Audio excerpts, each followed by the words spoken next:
Dear student, welcome to Kotputli education. आज हम बात करने वाले हैं राजस्थान जुडिशरी की वैकेंसी जो है आउट हो चुकी है। फॉर्म है जो कि स्टार्ट हो चुके हैं। उसकी सारी डिटेल जैसे सिलेबस हुआ, फीस हुआ, कौन कौन फॉर्म अप्लाई कर सकता है, क्या कुछ चेंजेस किए गए हैं, ये सारी डिटेल आज हम देखेंगे। साथ ही ये भी देखेंगे कि 2024 में प्रीलिम्स की कट ऑफ क्या रही थी, क्योंकि ये बहुत इंपॉर्टेंट है। क्योंकि अगर प्रीलिम्स क्लियर होता है तो हम में कॉन्फिडेंस आता है और उसी के बिहाफ पे हम मेंस के लिए प्रिपेयर करते हैं।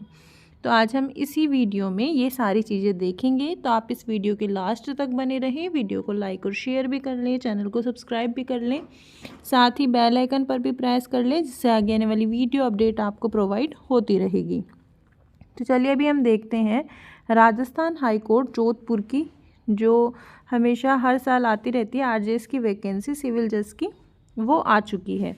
ठीक है, इसका जो नाम है सिविल न्यायाधीश व न्यायिक मजिस्ट्रेट। वेतनमान क्या रहेगा ये भी डिटेल दी है।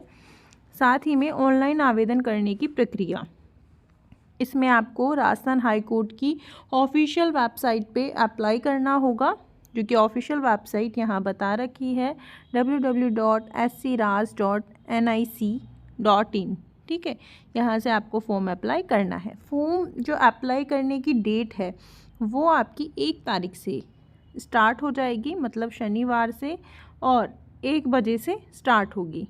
और जो लास्ट है वो आपकी 30/3/2025 को शाम को 5 बजे तक रहेगी।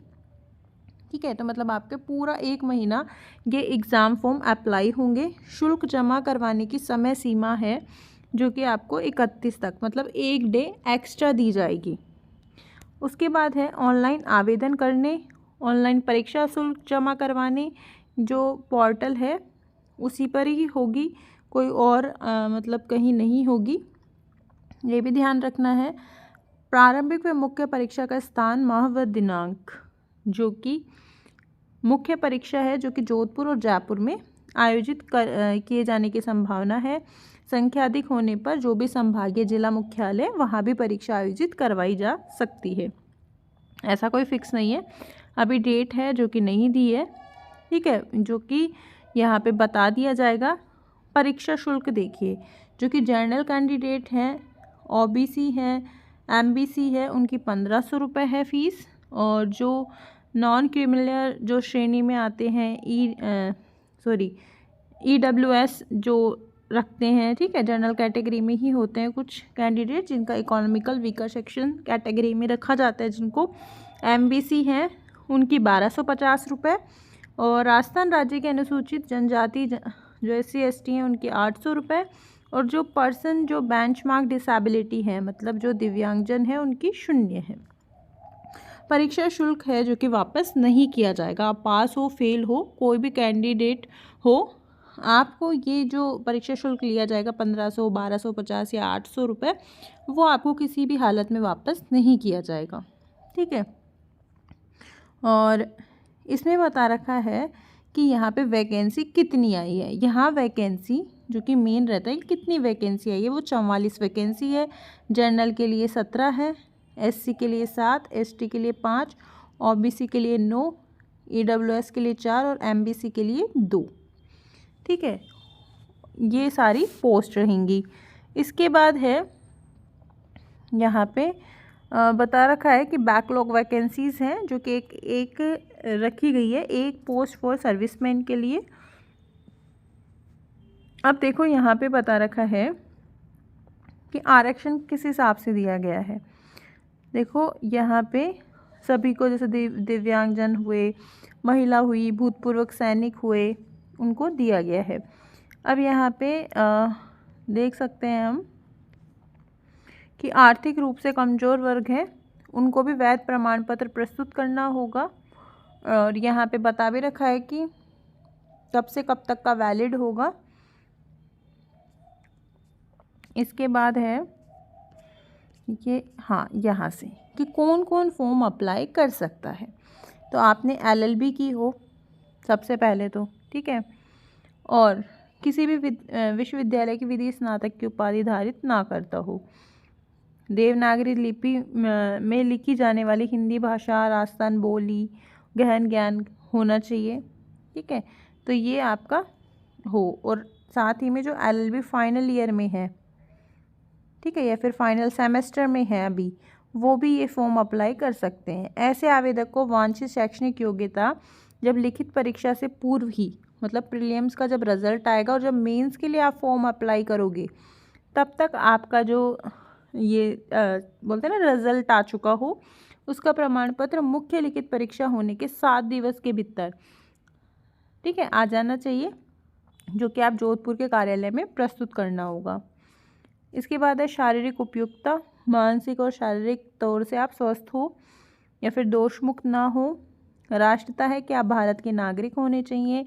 एज है, एज यहाँ पे बता रखी है कि यहाँ पे एज जो है आपकी 5 ईयर रिलैक्सेशन दिया है, schedule caste, schedule tribe, backward class, economical weaker section, women and women candidate, ठीक है, 5 साल का आपको छूट दी है। अपर एज रिलैक्सेस 10 ईयर, जो कि एक्स सर्विस मैन है, प्रोवाइडेड दैट, जो कि 50 ईयर तक रखी गई है। ठीक है, चरित्र है, जो कि आपका गुड सर्टिफिकेट हो। और इसके बाद में यहाँ पे परीक्षा की स्कीम, मतलब परीक्षा किस तरीके से होगी, तो परीक्षा आपकी 3 स्टेज में होती है, प्रीलिम्स, मेंस और इंटरव्यू। ठीक है, 3 स्टेज में होती है, तो आप देख सकते हो यहाँ पे। और इसके बाद है यहाँ पे देखो, प्रीलिम्स, मेंस, इंटरव्यू, और यहाँ पे देखो तीनों जो तो जो तीनों स्टेज हैं, ये ऑब्जेक्टिव टाइप होगी, एक सब्जेक्टिव टाइप और एक होगा इंटरव्यू। ठीक है, ये तो आप समझते ही होंगे कि इंटरव्यू होता है। उसके बाद देखिए प्रीलिम्स जो एग्ज़ाम होगा आपका, उसमें 70% वेटेज तो लॉ का रहेगा, 30% वेटेज है जो कि आपका हिंदी इंग्लिश का रहेगा। ठीक है, और 100 नंबर का ये जो है प्रीलिम्स एग्ज़ाम होगा, कोई नेगेटिव मार्किंग नहीं होगी। 2 आवर का पेपर होगा आपका। ठीक है, इसके बाद है यहाँ पे जो हिंदी का जो सब्जेक्ट है, मतलब जो सिलेबस है वो पूरा बता रखा है, यहाँ पे देख सकते हो आप। और इंग्लिश का भी बता रखा है, पूरी ग्रामर आएगी। मेन एग्जामिनेशन, जो कि आपका मेन एग्ज़ाम होगा, मेंस होगा, वो आपका देखो law paper first, law paper second, law paper first जैसे सिविल का होगा, सेकंड क्रिमिनल का, फिर लैंग्वेज पेपर होंगे 2, एक हिंदी का और एक इंग्लिश का। इस तरीके से 4 पेपर होंगे मेंस में, और फिर एक इंटरव्यू होगा 35 नंबर का। तो इस तरीके से आप ड्यूरेशन भी देख सकते हो। ये सारा सिलेबस है, तो सिलेबस इस बार चेंज कर दिया है, इसमें ओल्ड लॉ भी आएंगे, न्यू लॉ भी आएंगे। ठीक है, और कोड ऑफ सिविल प्रोसीजर, ठीक है, कॉन्स्टिट्यूशन इंडिया, कॉन्ट्रैक्ट एक्ट, और यहाँ पे पार्टनरशिप एक्ट भी इंक्लूड कर दिया है, sales of good act, registration act, Muslim law, Hindu law, ये भी एक्ट इंक्लूडेड कर दिए हैं, हिंदू लॉ देख सकते हैं आप। और प्रॉपर्टी, जो इंटरप्रिटेशन ऑफ स्टेटस है, राशन एंड कंट्रोल है, स्पेसिफिक रिलीफ एक्ट, जो बहुत पहले एक देखा जाता था ना आरजीएस का जो सिलेबस था, ठीक है, 2019 से पहले तक जो ऐसा ही कुछ सिलेबस था पहले भी।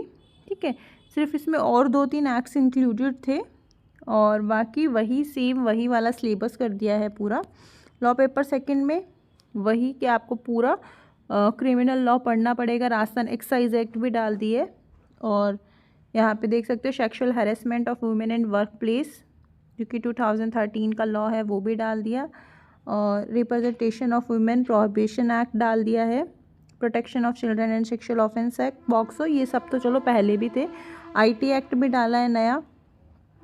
और ये जो आपके न्यू और लॉ, जो कि क्रिमिनल लॉज थे, वो भी डाले हैं, juvenile justice act, negotiable instrument act, ये तो सारे पहले ही थे। ठीक है, तो कुछ एक्ट्स जो है न्यू भी डाल दिए, और कुछ जो थे पहले जो सिलेबस चला आ रहा था वही सेम है। इसके बाद लैंग्वेज में पेपर फर्स्ट में आपको एसे राइटिंग करनी है हिंदी लैंग्वेज की, और इंग्लिश में ऐसे राइटिंग इन इंग्लिश होगा। इंटरव्यू में वही आपको पूरा पूछा जाएगा लॉ से रिलेटेड, और उसके बाद ही आपका जो रिज़ल्ट है आरजीएस का वो आता है। तो ये कंप्लीट नोटिफिकेशन है, ये पूरा समझा दिया है। 1 तारीख से जो फॉर्म है भरना स्टार्ट हो जाएंगे, फॉर्म भरना भी हम बता देंगे, तो आप देख सकते हैं इजीली। और फॉर्म फिल कर सकते हैं अपना। एडमिट कार्ड वगैरह जब भी आएंगे तो उसमें आपको सिर्फ एक चीज़ ध्यान रखनी है कि जब आप फॉर्म अप्लाई करेंगे तो उस टाइम आपका यूज़र नेम और पासवर्ड आपको ध्यान रखना है, उसी के थ्रू ही आपका जो एडमिट कार्ड है वो निकलेगा। ठीक है, और अब हम देखेंगे कि प्रीलिम्स कट ऑफ क्या थी। यहाँ देख सकते हो आप कि आरजेएस की जो प्री कट ऑफ थी, ठीक है, जर्नल की 73 थी, डिवोर्सी की 61, विडो की 45 और एससी की 55 थी, एसटी की 54, ओबीसी एनसीएल की 68 थी। और आप देख सकते हो डिवोर्सी और विडो की, और एमबीसी एनसीएल 45, ईडब्ल्यूएस 68 थी। ठीक है, तो यहाँ पे आप देख सकते हो कि अगर जर्नल से कैंडिडेट हैं 75 इस बार गई है, तो आप कम से कम 75 तक एवरेज मान के चलो कि इस बार भी इतनी जा सकती है। तो इसी के बिहाफ पे आप अपनी प्रिपरेशन स्टार्ट कर सकते हैं, क्योंकि फॉर्म जो है आपके 1 तारीख से अप्लाई होना स्टार्ट हो जाएंगे।